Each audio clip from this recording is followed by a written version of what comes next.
Hello and welcome to 360 Gamercast, episode 227 for Tuesday, the 8th of October, 2024. I'm your host, Mark Webb, gamertag Pearson ID, Steam ID, Webby 360G, and joining me today is... back from hiatus, it's number one Stuntmaster. First time here, Herrehkhan. And Sensei Switch. Wow, here we go. This is different, isn't it? We've got Stunty back. Nice to see you back, Stunty, after your long hiatus. Yeah, cheers, dudes. And community guest this week, Herrehkhan, joining us from America. East Coast. Woo! How Is we that doing? better or worse? Time zone. I don't know. Depends on who you ask. Yeah, what's the time over there now then? Were you 7 hours behind, didn't you? Or was it 8? 2:30 right now. Oh, okay, yeah. Lunchtime. Yeah. Or late lunch, but yeah. Yeah.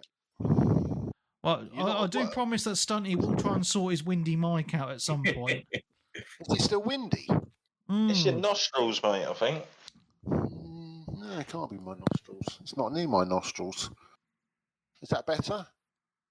Yeah, can't hear it anymore anyway. Or maybe I have got sniffy nose.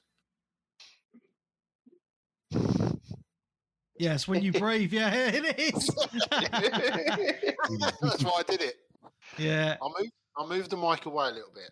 How about you don't breathe for the Okay. duration Yeah. of the podcast? Oh, That's when we get worried when it stops. yes. I'm still not breathing. Good lad. Good lad. Yeah, so yeah, we've got Herrehkhan and Stunty here to join us this week. So that's really cool. Darren is back as always.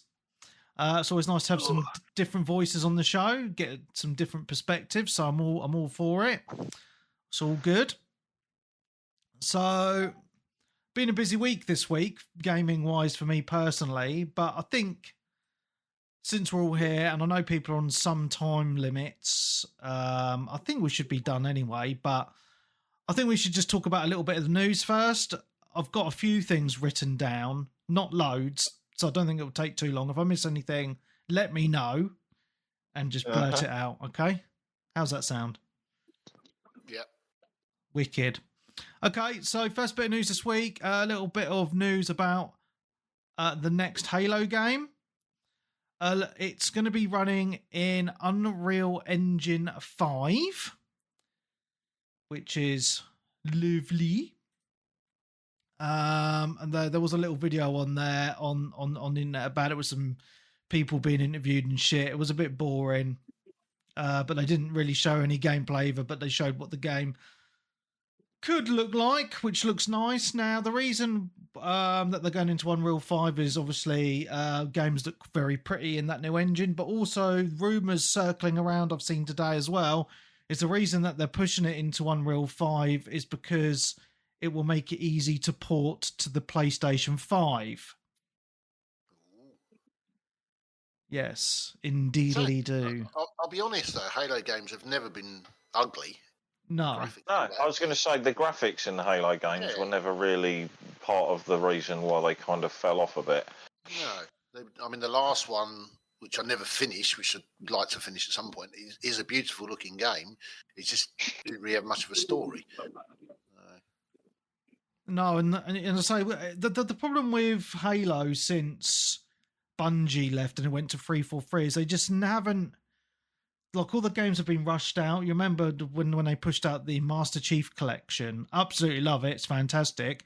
But it took them about 6 years to get the multiplayer to work and the co-op, Wow. which is just absolutely ridiculous.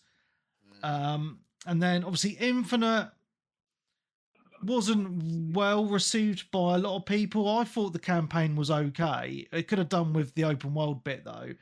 And I think the multiplayer is still fun, but it's just not very popular. It didn't really gel with a lot of people, and unfortunately, it just doesn't feel like they've got the same kind of quality standard as what Bungie did.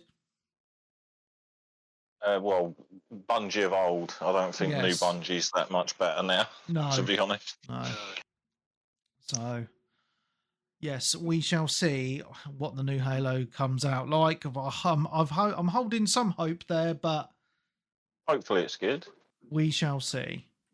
That won't come out till after Gears has been, though, has it? Really? It'll be the new Xbox, surely. The next Xbox console. Rumor is they're going to start with a Halo 1 remaster on Unreal 5. Oh, that I could get down with. And it would make more sense because you could port that over to other systems without people needing to know the full lore and story, etc. Yeah. However, they already did do a remaster of it, didn't they?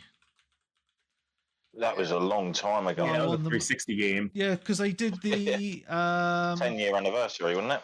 Yeah, and then they did and then obviously they put it on the Master Chief Collection. It's a bit like Sony remastering The Last of Us over and over again, isn't it? They did polish up 2, though, didn't they, for the Master System Collection, didn't they? Because I do remember playing it on the Xbox One X, I think it was, or whatever, and it was a bit more polished than the original 360 version. Yeah. Of Halo 2. Yeah. It's a bit like Gears, though, isn't it? Because, I mean, they remastered Gears 1, but never did 2, which really annoys me because I love 2. 2's my favourite. So they got better as they went on. I know they did. Well, I know a lot of people love 3. I think 2 was the best one out of them all. I thought 3 was just got a little bit. I don't know. It's just Dom dies. I've never been really a Halo fan, so it don't really matter to me. I mean, for me, Halo is what got me into Xbox. You know, I remember getting my original Xbox with Halo, the original Halo game. Obviously, there was no Xbox Live back then, but, I was at the right age. I was late teens, 18, 19 at the time. So obviously I still hung around with real people in real life. And they'd all come, and all my mates would come around my house and we'd all play Halo together, either co-op or just team deathmatch or whatever. I've got so many good memories of it, and I've loved pretty much most Halos, to be fair, up until the last couple. I think its peak was Halo 3 online. Just so many good memories, man. I played Reach a lot. Yes, that was a good game as well, yeah. Oh, sorry, I'm just trying to... Right, so this is what's annoying, right? So, for some reason, I stream on Twitch, right? And I use this application called Streamlabs OBS. And for some reason, it's got rid of all my settings. And so I managed to sort my settings out, redo all my stuff, but I can't sign into my own chat at the minute. On the thing. So I'm trying to talk to Dougster and the thing, and it's like, oh, sorry, you need to sign in to your own account. And I'm like, for fuck's sake. And the problem is, right, in this day and age of being secure, obviously everything I have is on 2-factor authentication. So I'm like having to fanny around with my phone at the minute, just trying to get my code to sign into Twitch. So I do apologise. Technical difficulties happen. Yeah, so... Used to have worse back in the Skype days. Right, I'm in. I can type LOL now. Yes!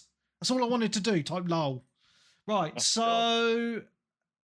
Where were we? Okay, yeah, so we're talking about Halo. Yes, it used to be great. It's not so great anymore. Microsoft do need some better exclusives. Sony are just running away with exclusives at the minute, unfortunately. Well, are they, or are they just beating the same ones into the ground, which is exactly what we accused Xbox of doing, like in the early Xbox One era? Well, I'm not just saying Sony. Like Sony, I was having this conversation with someone in the week. So it's not just Sony games. Sony are doing what Microsoft did back in the 360 era, is they're getting all these exclusivity deals. So if you look, a prime example this week, Silent Hill 2 just came out today or yesterday or whatever it was. It's on a 1-year exclusivity deal on PlayStation 5. Didn't they partly fund it though? I have no idea. Got a feeling that might have been the case. But no, you are right. I mean, Xbox did do it back in the 360. I mean, you just think of one game, Dead Rising. Oh, yeah. Capcom. Exclusive. Never did come to PlayStation, did it, until the PS4. So, but they're both as bad as each other. Yeah. Forget about Tomb Raider. Yeah, Tomb Raider did that year, didn't they? The year exclusive, didn't they, on one of them, wasn't it? Xbox, yeah. Because everyone was like, "Oh, you've got Uncharted, we've got Tomb Raider." When Xbox, when Microsoft did it, everyone talks shit. When Sony does it, it's like they laugh at Xbox still. Yeah. I think so long as they do come to either, I mean, if you are on one platform, you can't afford to play or use the other one, or you know, it's not can't afford. You don't want the other platform. So long as it does come out for that platform, even if it is a year, it's not that long a year, is it really? Mate, I don't know, mate. I mean, oh God, a year's a long time for a great game. I mean, I could probably wait a year for Silent Hill, but if it was a Final Fantasy game, I could not wait a year. No way. Oh, I could wait many years. That's why if you're a real gamer, you have all the platforms anyway. Yeah. And have no money. Yeah, that's why I listened to the podcast last week and Webby did his usual. Oh, that's on the PlayStation. You're not a real gamer, Webby. No, I'm keeping it. I'm saying I've got to keep it because since I mentioned those ideas, my son has been on it non-stop. So, oh, good man! I'll get you a T-shirt. Yeah. All right. Yeah, lots of Astro Bot's been played. He's completed it twice now, and he's on his third run. Wow, that's cool. Yeah, that's fun. Cool. Yeah, like that's the perfect demographic for that game. Yeah, so he's loving life on the PlayStation at the minute. Brilliant. So yeah, anyway, let's move on news-wise.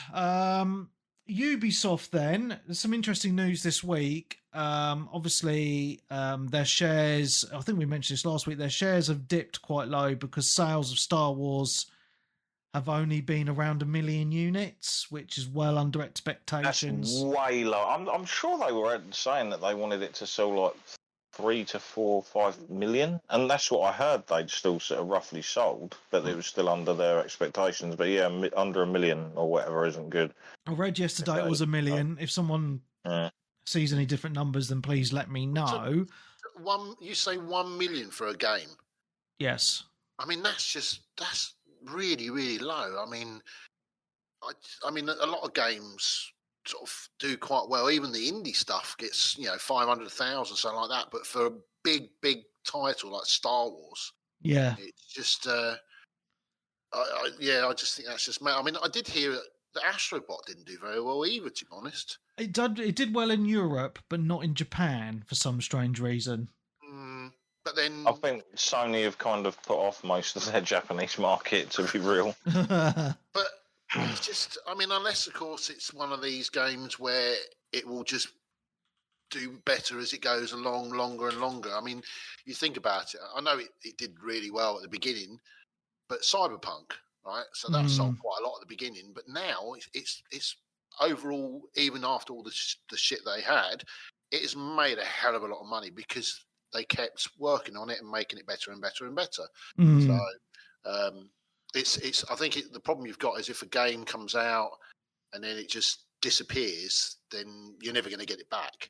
So in some ways, maybe the Cyberpunk thing worked because it got all the publicity, all the crap, and then people, I might check that out when it's done. Again, 6 months' time. So maybe that's the way. Bring out a broken game. There you go. Who knows? Yeah. So anyway, so what I was alluding to is so Star Wars didn't sell very well. The pre-order numbers for the new Assassin's Creed are very low apparently as well. So Pikachu, guys. Yeah, so the Ubisoft share price has dipped quite considerably. So there's been news within the last week that that Ubisoft are looking at being bought out by Tencent. So for those of you that don't know who Tencent is, they're a very large Chinese game publisher / developer. So that's quite interesting. And I believe Tencent have already got quite a few shares in Ubisoft already anyway. They've got shares in a lot of Western studios, actually, I believe.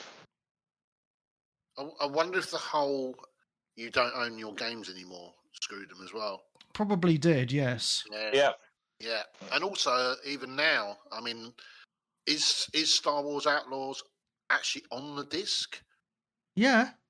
What, all of it? You Oh. because You mean if you put the disc in and it downloads most of the game? I don't know. Does it download? Yeah, this is the problem as well. A lot of people ask that. I mean, there is still a lot of people out there that still buy discs, like Darren, myself, but there's a lot of other people I know of, and they won't touch anything if it's not actually on the disc, like Jedi Survivor, not on the disc. Don't buy it. Not touching it. I'll just get it on PS Plus. Yeah.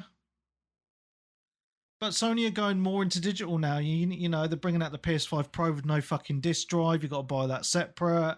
That's not them. That's just makes sense. That's like a lot of people have said, "Oh, that means they're focusing on digital." It's like, no, it doesn't. It means rather than having two separate units, they can just have one unit and then sell the thing separately for the people who want the disc drive.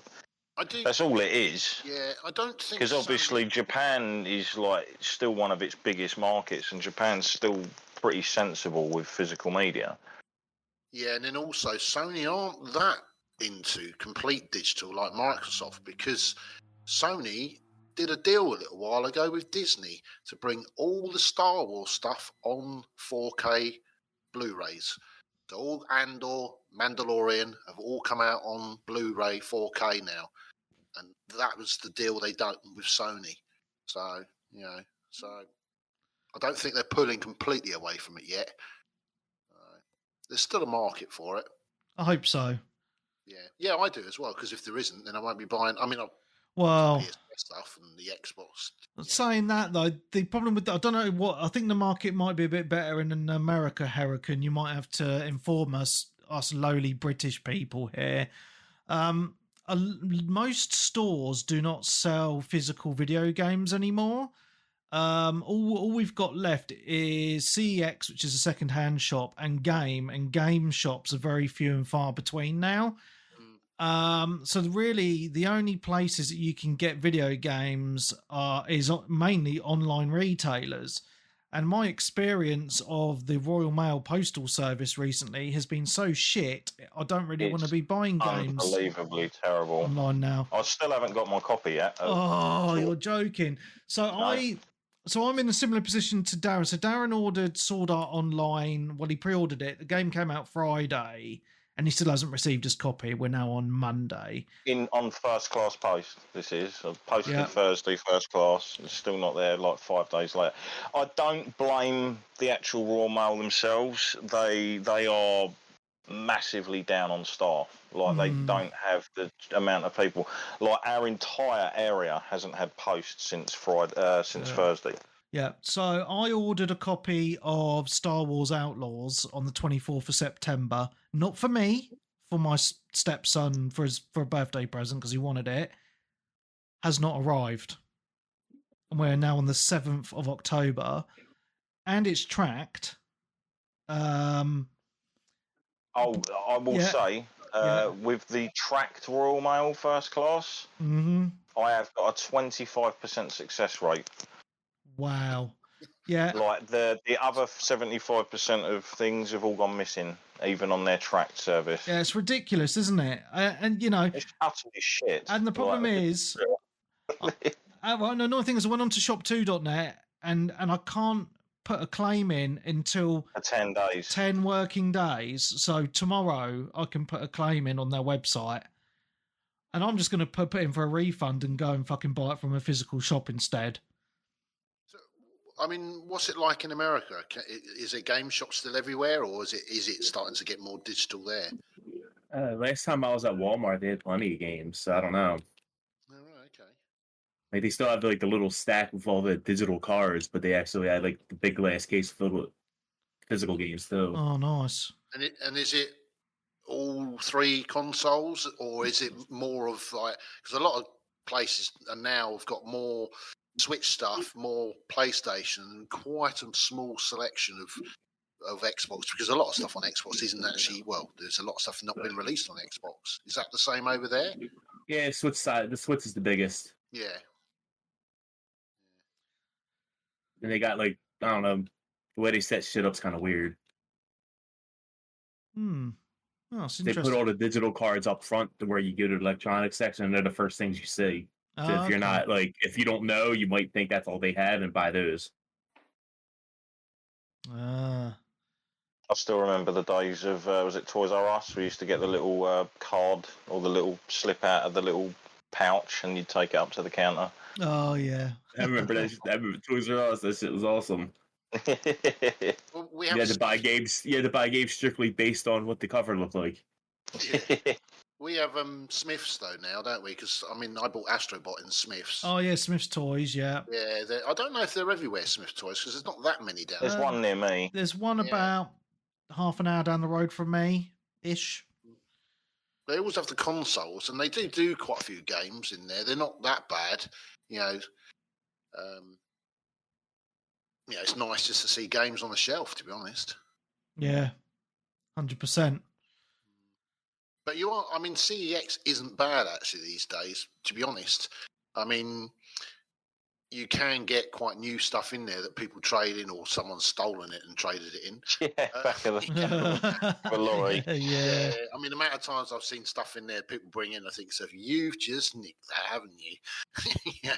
So I did notice, because I went into CEX today actually, and there was some game on the PS4 and they had PS5, sorry. They had 15 copies of it. And I think, so who the hell's bought 15 copies in? Because there's no way they would have had 15 copies of this certain game come in.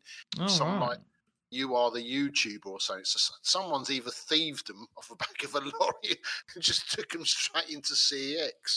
Someone probably worked for the Royal Mail, mate. That's what's happening. Yeah, probably. Yeah. I wonder how much of that stuff goes in there. Yeah. Yeah, I mean, so I don't live far from Milton Keynes now. So when I go to the shopping centre there every now and again, they've got a huge CX in there and a really big game as well, which is like PCs you can play on and all sorts. But that's about it. There's nothing really near me. So if I was to order, because I've ordered a few physical games recently, and yeah, they've either taken a while to actually turn up or not turned up at all. So yeah, the postal service sucks balls. So I think in the future I'm just going to order games off Amazon. So was it originally Future Zone game? I was trying to think of the name. Electronics Boutique, wasn't it? No, that was a later name. That was, I think, when an American company took it over. Yeah, I remember Future Zone. I don't remember going in there because I wasn't really into gaming at that point.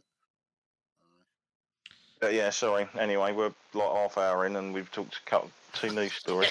All right, well, let's move on, right? So, obviously, we had the PS5 pre-orders hit Europe. There's actually you can actually still pre-order a PS5 Pro now. They haven't sold out. So, that's good news if you're still on the fence. However, the 30th anniversary, I'll get my words out. The 30th anniversary editions obviously sold out in seconds, mostly to scalpers. Japan put them up for sale, but they did it right, and I don't know why they didn't do it here. So just to explain to people what they did, to pre-order a 30th anniversary edition of the PS5 in Japan, you had to have a PSN account that was registered in Japan and have at least 30 hours of game time on that account. What a great idea! Because like proper gamers will be able to pre-order it. So it goes to the right people. It's almost like a way that when they obviously do the sales, obviously, Webby, for things like the Final Fantasy Festival stuff, they generally give the first round to like a load of subscribers. That makes sense. Before they obviously make them available to the public. Yeah. Did not Steam do the same thing with the Steam Deck? Your account had to be a certain age to be able to order one? Oh, makes sense. I mean, like for special editions like that, I think it's a good idea because proper only hardcore gamers are going to want, an anniversary console, aren't they? Well, that's it. I mean, I guarantee you there's probably been a few people out there that have probably thought to myself, right, I don't necessarily want this, but I'll try and get it. And if I get it, I will basically end up getting it to pay for my own PS Pro. Yeah. Because the money I'll make back on this will pay for that. Yeah. Because you could probably sell it for double the markup. You could probably sell it for, I'd say, 1,500 to 1,800. Yeah. It does look cool, though. I mean, I'd love to have one, but I haven't got the money, to get one. And I do like the way they've done it, all the presentation of it. I mean, even the box. I mean, it's quite cool because I mean, I've still got my very first PS1 that's actually in one of those boxes. Nice. I'd be one of those arseholes where it's like, oh, I've got the 30th anniversary edition. I'd be like, oh, nice one. I'd be like, what'd you do? Oh, I've got some new face plates for it. Yeah. I was just about to say that it's about a regular one to get great face plates. You can get them actually, apparently. Yeah, that would be easier to basically, if you could, they could sell the 30th anniversary controllers all the time because it's still just advertising one thing, and then just sell the faceplates. Job done. I mean, fair enough, you don't get that limited edition packaging, which makes it look like the original PS1, which again is going to be a little draw for certain people. Yeah, the box, yeah.